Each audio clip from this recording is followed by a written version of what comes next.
Finally Chathapacha റിലീസായേക്കാണ്. പടം പോയി കണ്ടു വന്നു. ഞാൻ ഈ കൊല്ലം തുടങ്ങിയതിന് ശേഷം ഞാൻ ആദ്യം തിയേറ്ററിൽ പോയി കണ്ട പടമാണ്. അപ്പോൾ ഞാൻ ആദ്യമായിട്ട് ഈ കൊല്ലം തിയേറ്ററിലേക്ക് പോയത് ചത്തപ്പച്ച കാണാൻ വേണ്ടിയിട്ടാണ്. അപ്പോൾ ആദ്യം പോയത് തന്നെ ഒരു കിട്ടില്ല സിനിമയായിരുന്നു. എൻ്റെ അപ്പോൾ ഒരു തിയേറ്റർ എക്സ്പീരിയൻസിൻ്റെ കാര്യത്തിൽ ചത്താപ്പച്ച മുട്ടിനൊക്കെ ഒരു പാട്ടേയില്ല. അതായത് അമ്മാതിരി ഓളം. അങ്ങനെ ഒരു ഓളത്തിൽ നിന്നാണ് ഞാൻ ഈ സിനിമ കണ്ടത്. ഒരു വമ്പൻ ക്രൗഡിനൊപ്പം അടിച്ച് പൊളിച്ച് ഞാൻ കണ്ടു. പരിപാടി തുടങ്ങിയിട്ടുണ്ട്. കിട്ടില്ല സിനിമയാണ്. പെർഫോമൻസ് ബേസിലാണെങ്കിലും അതായത് ഓരോരുത്തർക്കും അവരുടേതായ ഒരു സിഗ്നേച്ചർ ഇൻട്രോ സീനുണ്ട്. അതായത് ഓരോ ക്യാരക്ടേഴ്സിന് അവരുടേതായ ഒരു ഡെപ്തും ഒരു ലെവലപ്പും ഉണ്ട്. അത് ജസ്റ്റ് നമ്മൾ എനിക്കൊണ്ട് ആട് പടങ്ങളൊക്കെയാണ് കണ്ടേക്കണത്. അതായത് ഓരോരുത്തർക്കും അവരുടേതായ ഒരു സിഗ്നേച്ചർ. അതുപോലെ തന്നെ ഇവിടെയും ഓരോരുത്തർക്കും അവരുടേതായ ഒരു പേഴ്സണാലിറ്റിയും അവരുടേതായ ഒരു സിഗ്നേച്ചറും കൊടുത്തിട്ടുണ്ട്. മെയിനായിട്ട് അർജുന അശോകൻ്റെ ഒക്കെ തീപ്പൊരി ഇൻട്രാണ്. പിന്നെ റോഷൻ മാത്യു, എൻ്റെ പൊന്നും കിഡിലിൻട്രാണ് റോഷൻ്റെ സിനിമയിൽ. പിന്നെ നമ്മുടെ വിശാഖ നായർ, പുള്ളിയുടെ ക്യാരക്ടർ ഉണ്ടല്ലോ എനിക്ക് നല്ല രീതിയിൽ ഇഷ്ടപ്പെട്ടു. കിട്ടിയ ഒരു ക്യാരക്ടറാണ് പുള്ളി ചെയ്ത് വെച്ചേക്കണത്. പിന്നെ ഷൗക്കത്താണെങ്കിലും മൊത്തത്തിൽ പുള്ളിയാണ് ഇത്തിരി ഒരു ചെറിയ പയ്യനായിട്ട് പുള്ളിയിലാണ് ഫീൽ ചെയ്യുക. ശരിക്കും അങ്ങനെയാണ്. പുള്ളി ഭയങ്കര നമ്മുടെ റേമസ്റ്റീരിയോ റേഞ്ചിൽ ഇങ്ങനെ മൊത്തത്തിൽ ചാടിത്തുള്ളി വെറുതെടിച്ചിരിക്കുന്ന ചക്കനാണ്.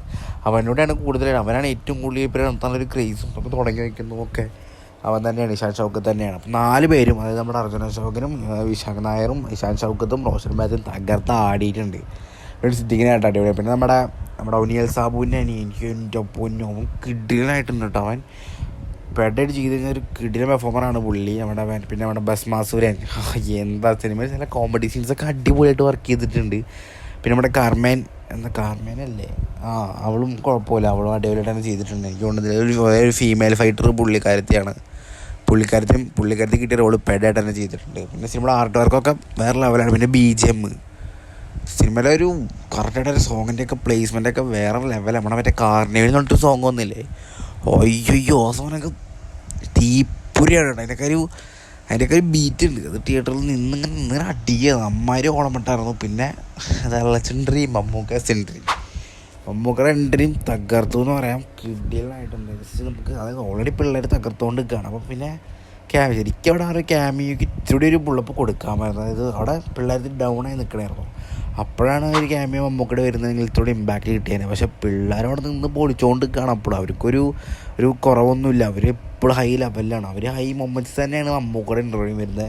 അപ്പോൾ എല്ലാം കൂടി മൊത്തത്തിൽ അങ്ങനെ തകർത്തിട്ടുണ്ട്. നമ്മുടെ വിൻറ്റേജ് അണ്ടർടേക്കറിൻ്റെ ഇൻ്റർവ്യൂവിനാണ് അവിടെ മമ്മൂക്കയ്ക്ക് കൊടുത്തേക്കണം. ആ ബൈക്കിൽ ഒരു കിഡിലെ സംഭവം. അതിപ്പോൾ ഈ ഒരു ഏജിൽ പോലും മമ്മൂക്ക എങ്ങനെയൊക്കെ കിടന്ന് തകർന്നാണ് ആരെങ്കിലും വിചാരിച്ചിട്ടുണ്ട്. മമ്മൂക്കയുടെ ഇൻ്റർവ്യൂക്കെ പെടച്ച് കിഡിലെ സാധനമായിട്ടുണ്ട്. ഇനി നമുക്ക് ഈ ഒരു പടത്തിൻ്റെ ബോക്സ് ഓഫീസ് സംഭവങ്ങളൊക്കെയാണ് ഞാൻ അറിയാനുള്ളത്. ഏതായാലും പടം പോസിറ്റീവ് നല്ല രീതിയിലോട്. പിന്നെ ഈ വീക്കിലാണ് 4-5 ദിവസത്തെ ലീവ് ഉണ്ട്. 5 ദിവസത്തോളം വരുന്ന അങ്ങനെ തിങ്കളാഴ്ച റിപ്പബ്ലിക് ഡേ ആയിട്ട് അവധിയാണ്. അപ്പോൾ എല്ലാ പിള്ളേരൊക്കെ തകർത്ത് തിയേറ്ററിലേക്ക് കിട്ടുമോ. ഈ വേഗം പോയി കണ്ടത് ഒരു ക്രൗഡിൽ നമ്മൾ കണ്ടു കഴിഞ്ഞാൽ ഒരു വൈബ് കിട്ടത്തുള്ളൂ. തിയേറ്റർ ബ്ലാസ്റ്റ് മൊമെൻറ്റ്സ് ആയിരുന്നു. പടം പെടച്ചിട്ടുണ്ട്. നമ്മുടെ അദ്വൈത് നായർ ഒരു പുതുമുഖ സംവിധായകനാണ്. എന്നിട്ട് പോലും ഇപ്പോൾ ഫസ്റ്റ് പടം എന്ന രീതിയിൽ ഒരു ബെഞ്ച് മാർക്ക് സാധനം ഇറക്കി വിട്ടാണ്. WWE അത് റെസ്ലിംഗ് ബേസിൽ വരുന്ന ഇന്ത്യയിലെ തന്നെ ഫസ്റ്റ് പടമാണ്. അതൊരു ടോപ്പ് ക്ലാസ് പടമായി മാറും. പിന്നെ സിനിമ ഇൻ്റർ ബ്ലോക്ക് സീൻ, അതൊരു പക്ക WWE ഫാൻസിലൊരു ട്രിബ്യൂട്ട് മുതലാണത്. ഇൻ്റർ ബ്ലോക്ക് സീൻ പെടായിട്ടുണ്ട്. എല്ലാവരും മൊത്തത്തിൽ തകർത്ത് ആടിയിട്ടുണ്ട്. മമ്മൂക്കയുടെ ഒക്കെ ഒരു എന്താ പറയുക, തിയേറ്ററിൽ മമ്മൂക്കയുടെ ഒക്കെ ഒരു ഓറ ഉണ്ടല്ലോ.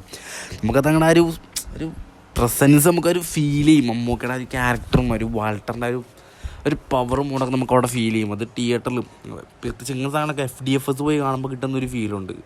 അത് എക്സ്ട്രീംലി വേറെ ലെവലാണ്. സംഭവം എന്തായാലും കയറി കൊളുത്തിയിട്ടുണ്ട്. ഇനി സിനിമയുടെ ബോക്സ് ഓഫീസ് കളക്ഷൻ റിപ്പോർട്ടുകളൊക്കെ കുറച്ചായിട്ട് വന്നു തുടങ്ങും.